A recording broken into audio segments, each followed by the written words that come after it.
បងប្អូនឥឡូវតាមការគិតរបស់ខ្ញុំគឺឆ្នាំនេះมันអាចប្រមូលផលហើយយកលុយទៅសងថ្លៃដើមរួចទេបងប្អូនអញ្ចឹងបើបាត់ខ្ញុំអត់ឃើញខ្ញុំឡាយគឺខ្ញុំទៅថៃហើយ តែបើឃើញខ្ញុំចេញវីដេអូទៀតហ្នឹងមានន័យថាអត់តន់ទៅទេ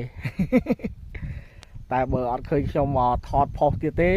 បាទទៅថៃហើយទៅកម្ពុជាពីព្រោះមេស្រីបានបកគលអាវុធឲ្យហើយបងប្អូននេះអាវុធ អាវុធ កបោកខ្មៅមួយហើយកបាត់មួយបងប្អូនហើយបើបាត់ខ្ញុំអត់ឃើញខ្ញុំថតផុសទេគឺខ្ញុំទៅថៃហើយទៅថៃហើយ ទៅកម្ពុជា កម្ពុជា បងប្អូនកោះដំឡូងហើយបើសិនជាយកលុយទៅសងថ្លៃបងប្អូនឥឡូវតាមការគិតរបស់ខ្ញុំគឺឆ្នាំនេះมันអាចប្រមូលផលហើយយកលុយទៅសងថ្លៃដើមរួចទេបងប្អូនអញ្ចឹងបើបាត់ខ្ញុំអត់ឃើញខ្ញុំឡាយគឺខ្ញុំទៅថៃហើយ